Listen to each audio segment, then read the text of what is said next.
Hello guys, Otherwise, welcome back to our channel. I hope you all are doing very well. So आज का हमारा topic है spousal PR program. Actually इनको Instagram पे काफ़ी DM आए थे कि हमने अपनी पीआर कैसे अप्लाई करी थी, उसका टाइमलाइन हमारे साथ शेयर करो। तो आज हम आपके साथ अपना PR process date by date discuss करेंगे कि हमने कैसे अप्लाई किया था, किस कैटेगरी में अप्लाई किया था और कितने दिन बाद हमारे को या कितने मंथ्स के बाद हमारे को पीआर मिल गया था। तो चलिए शुरू करते हैं। लेकिन अगर आप यहाँ तक वीडियो देख रहे हैं तो please subscribe the channel, hit the like button as well as hit the bell icon so that जब हम दोबारा कोई वीडियो बनाए तो आपको पहले नोटिफिकेशन शेयर हो जाए। सो प्लीज़ हमारे साथ बने रहिए। चलिए शुरू करते हैं। तो एक और बात है यहाँ पे, जब भी आप बेल आइकन दबाते हो तो बेल आइकन भी 3 कैटेगरी में है। तो जिसके सींग होते हैं ना उसको क्लिक करना, उससे आपको नोटिफिकेशन राइट टाइम पे मिलेगी। तो भाई शुरू करते हैं इस वीडियो को। तो स्पाउसल वीजा पीआर में 2 कैटेगरी होती है। तो यहाँ पे मैं बताऊंगा कि पहली होती है कि बंदा पीआर ले, उसके बाद शादी करवाने इंडिया चला जाए, उसके बाद अपने स्पाउस को बुलाए। दूसरी कैटेगरी है जो मैंने फॉलो करी थी, उसमें क्या था कि मैंने पीआर अप्लाई करी, बट पीआर आने से पहले मैं इंडिया चला गया और शादी करवाई, फिर स्पाउसल वीजा अप्लाई करा। इन बिटवीन मैं डिस्कस करूंगा अपने टाइमलाइन के बारे में और हमने कैसे पीआर ली थी दोनों ने इकट्ठी। तो पहला तो आप सभी को पता है कि नॉर्मल प्रोसेसिंग टाइम जो 12 से 15 मंथ चल रहे हैं ना आजकल स्पाउसल वीज़ा के। तो जो हमारा था, हमारे में कितना टाइमलाइन थी हमारी और कितना टाइम लगा हमारे को दोनों को पीआर लेने में, तो ये मैं बता दूँ। पहले तो सबसे ट्रिकी है ये, बट सबसे बेस्ट ऑप्शन है कि आप पीआर लेने के बाद नहीं, इन बिटवीन पीआर आप जाके शादी करवा सकते हो और अपने डिपेंडेंट को ऐड कर सकते हो अपने साथ, और अब दोनों की प्रोसेसिंग साथ में होगी और पीआर दोनों की थोड़ी से 1-2-4 मंथ आगे पीछे आएगी, बट या काफ़ी टाइम बचेगा आपका, 1-1.5 साल बच जाएगा। जो नॉर्मल प्रोसेस होता है उसमें सबसे पहले क्या होता है कि बंदा अपनी पीआर अप्लाई करने के लिए एलिजिबिलिटी पूरी करता है ना, 1 साल की एक्सपीरियंस पूरा करता है, उसके बाद पीआर अप्लाई करता है। मान लो 1-1.5 साल लग गया उसको पीआर आने में, कई बार स्टक हो जाती है, कई बार जल्दी भी आ जाती है। मान लो आपकी पीआर आने में काफ़ी टाइम लग गया, उसके बाद आप प्लानिंग करते हो शादी की, शादी के बाद आप एंगेजमेंट करवाने जाते हो, फिर वापस आते हो, फिर शादी करवाने जाते हो, उसके बाद फिर अपनी पीआर अपनी वाइफ को स्पाउसल प्रोसेस में डालते हो। तो ऑल एंड ऑल आपका मे बी 2.5 से 3 साल लग जाते हैं सारे प्रोसेस में आप इकट्ठे होने में। तो मेरा बेस्ट ऑप्शन क्या है कि जो मैंने अप्लाई करा था, जैसे मैंने अप्लाई करा था कि मैंने क्या किया था कि जब मैंने पीआर अपनी प्रोसेसिंग डाली थी तो उस टाइम चल रहा था कोविड। मतलब पीआर जो प्रोसेसिंग टाइम था जो 6 मंथ था, तो उसकी कैटेगरी में बताऊंगा। एपीपी में मैंने अप्लाई करा था न्यू फाउंडलैंड में, तो उसको भी मैं वीडियो अलग से बनाऊंगा उसका। तो इस वीडियो में मैं बताऊंगा कि कैसे मैंने पीआर ली और कैसे मैंने अपने स्पाउसल को बुलाया।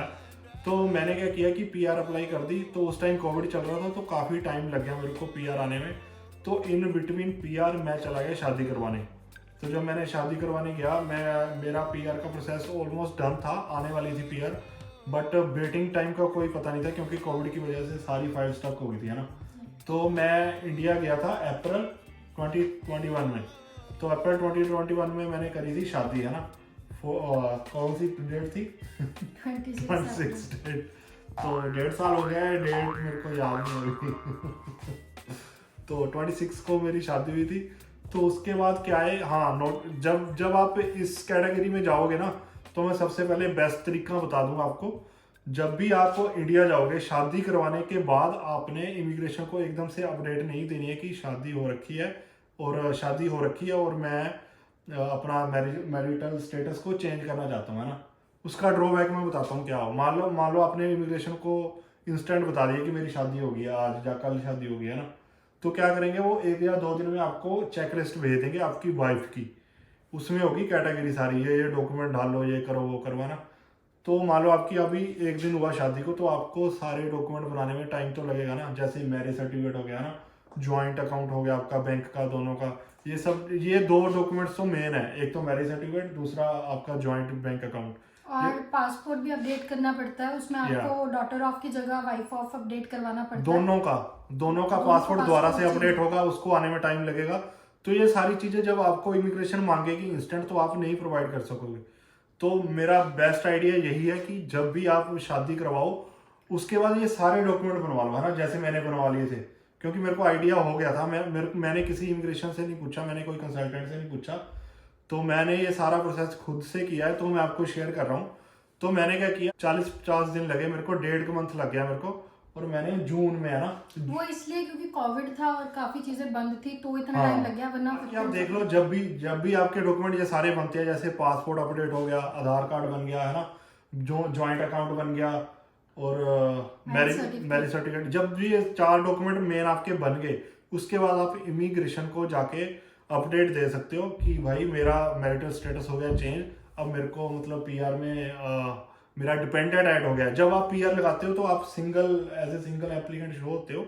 जब आपकी मैरिज होगी तो उसके साथ डिपेंडेंट यूज हो जाता है। डिपेंडेंट में आपकी वाइफ आ जाएगी और आपके चिल्ड्रन आ जाएंगे, और पेरेंट्स नहीं आएंगे, वाइफ और चिल्ड्रन आते हैं। तो मैंने वहां पे डिपेंडेंट ऐड कर दिया एज ए वाइफ।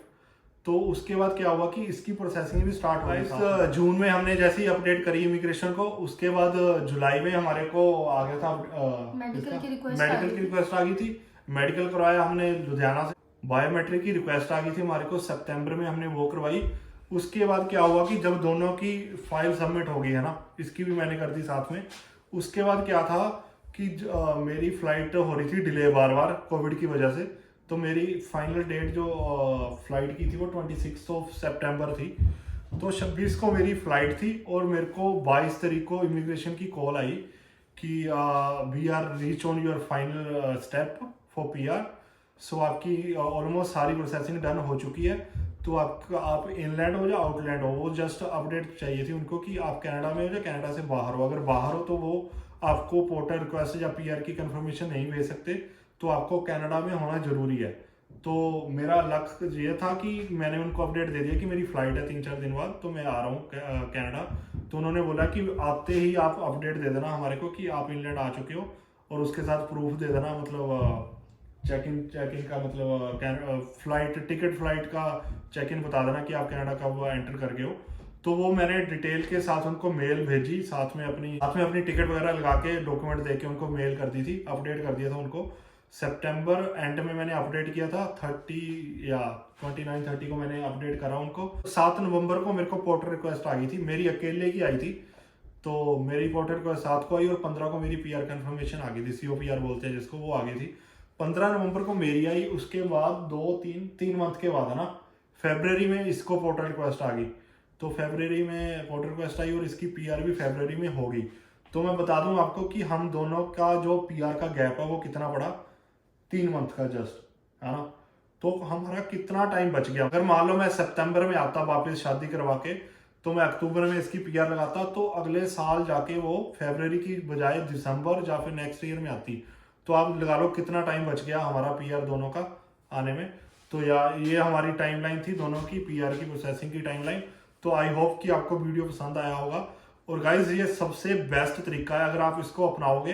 हाँ, इसकी एक चीज है कि आप जब इंडिया जाओगे शादी करवाने इन बिटवीन प्रोसेस, तो आपको याद रखना कि बायोमेट्रिक, मेडिकल, ये वाली सारी चीजें आपकी डन हो। इन बिटवीन का मतलब ये नहीं है कभी भी चले जाओ, मुंह उठा के पीआर लगा ली, और मान लो पीछे से बायोमेट्रिक रिक्वेस्ट या कुछ आती है। तो सारा कुछ प्रोसेस डन करके कनाडा में, उसके बाद जो एंड प्रोसेस बच जाता है, जैसे रिव्यू में चलेगी आपकी फाइल ना, एंड में प्रोसेस बचता है, सारी डॉक्यूमेंट रिक्वायरमेंट सारी खत्म हो रखी है। तो उसके बाद आप इंडिया में जाना और शादी करवा के फिर आ जाना। तो ये सबसे बेस्ट तरीका है पीआर लेने का, अपने स्पाउसल को पीआर देने का। तो या गाइस, ये अगर ये वाला आइडिया बेस्ट लगा तो जरूर वीडियो को लाइक करना, शेयर करना और सब्सक्राइब करके जरूर जाना। तो गाइस, ऐसे ही मिलते हैं ऐसे किसी इंफॉर्मेटिव वीडियो के साथ। Till then take care, bye bye guys, see you in the next video, bye.